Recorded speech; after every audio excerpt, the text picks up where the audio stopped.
Muy buenos días. Nosotros les vamos a exponer lo que es los antecedentes de los extranjeros en México. Y para comenzar, pues voy a presentar a mis compañeros, que es Natalia Cortés Arcos, Rodrigo Pérez Cisneros y su servidor Pablo Mérida. Para empezar a entender lo que es un antecedente, pues debemos de tener claro lo que es. Y bien, pues un antecedente son datos que sirven para referirse a la revisión de todos los trabajos previos sobre algún tema de estudio en específico, que en este caso va a ser los extranjeros en México. Los antecedentes nos sirven para comprender lo posterior, que nos ayudará a estructurar de manera formal nuestra investigación. No realizar investigaciones innecesarias sobre temas que ya se han estudiado a fondo. Claro. Esto nos sirve de tal manera de que nosotros podamos desmembrar un poquito de lo que son los antecedentes para que sean entendidos de manera más clara. A continuación, mi compañera Natalia comenzará a exponer acerca de estos. Bueno, dentro del patronaje y otras instituciones se encuentra Grecia clásica, que entra en patronaje u hospitalidad. También los extranjeros fueron conocidos como proxenes. También estuvo la administración de extranjeros bajo la protección de ciudadanos de la ciudad-estado. Y también los tratados de Isopoliti entre estados para otorgar los respectivos derechos que fueron civiles o parte de ellos a los extranjeros.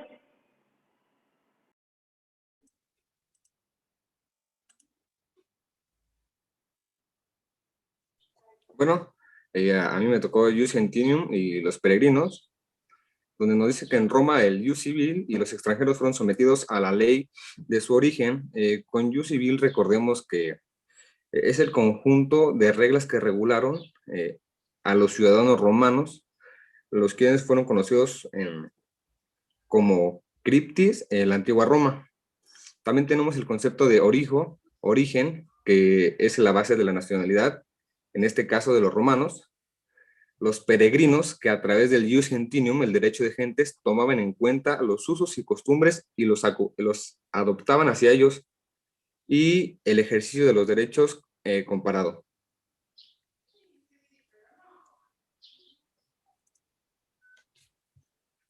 Personalidad de las leyes.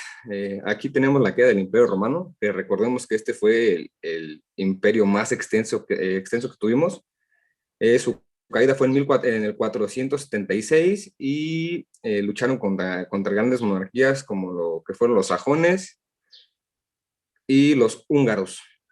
Se destaca también por ser el imperio más sangriento que hubo durante esa época. Tenemos la creación de las leyes con influencia romana, que a su vez aplicaban en el mismo territorio una función de calidad de persona. Tenemos leyes distintas de aplicación según el origen del individuo. Leyes distintas de aplicar según el origen y región. Teodorico, leyes especiales y comerciantes extranjeros. De igual modo tenemos los visigodos, extranjeros juzgados por extranjeros.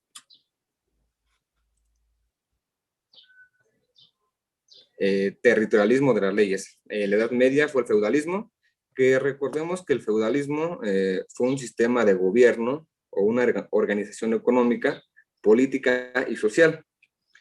Los vasallos sometidos al poder del señor feudal y tenían solo los derechos que se les habían otorgado, no podían gozar de ningún otro. Las aubanas, vasallos que se desplazaban, y el derecho de aduana, tributos especiales por extranjería. También tenemos los formagiare para contraer matrimonio y mano muerta, sus bienes al morir, susceptibles de apropiación.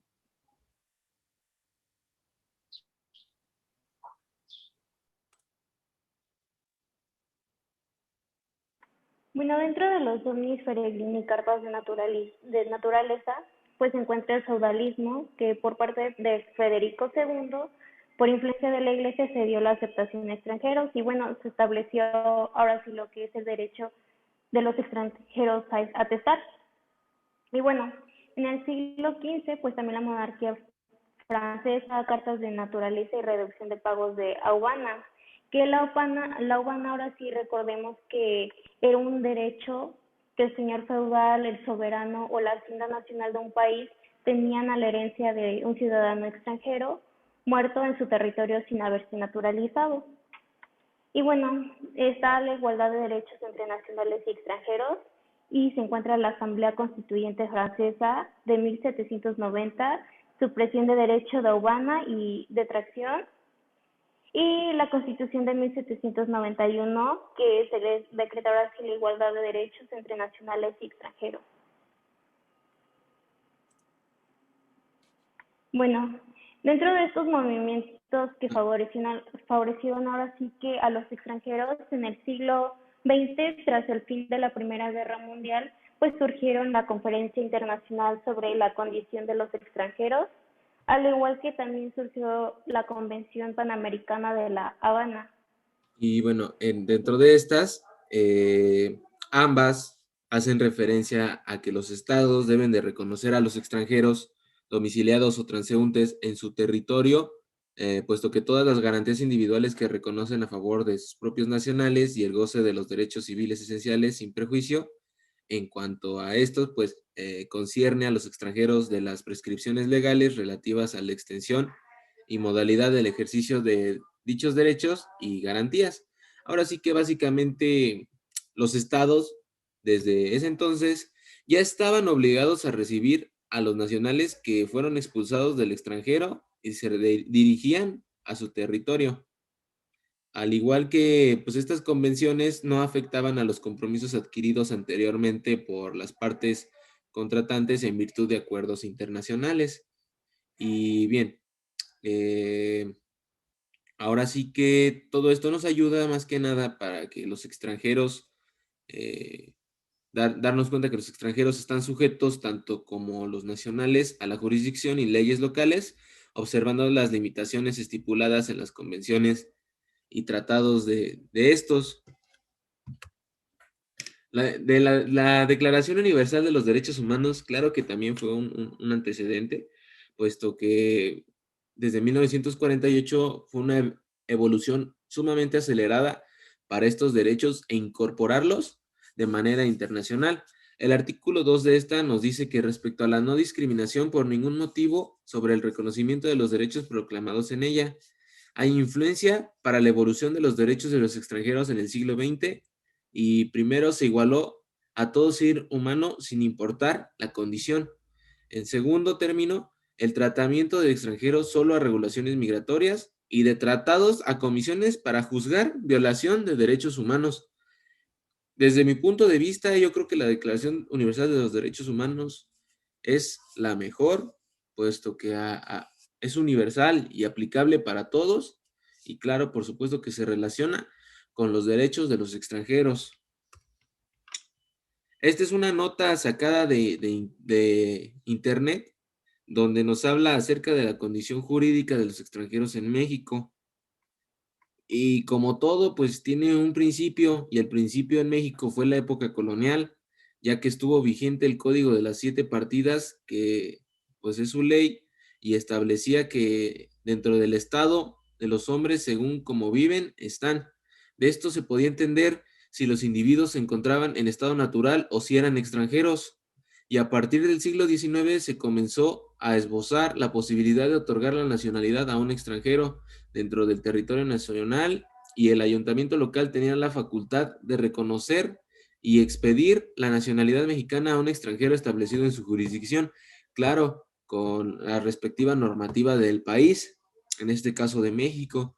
Y por último, merece hacer hincapié en los tratados que ha firmado México en esta materia, cuál es la Convención sobre la Condición de los Extranjeros en 1928, la Declaración de los Derechos Humanos en el 48 y la Convención Americana sobre Derechos Humanos.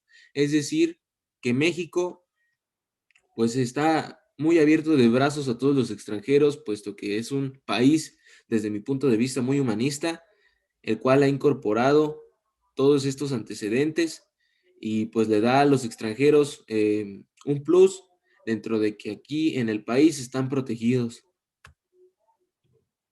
Y eso sería todo por Por nuestra parte, somos nosotros tres y terminamos con la exposición. Gracias.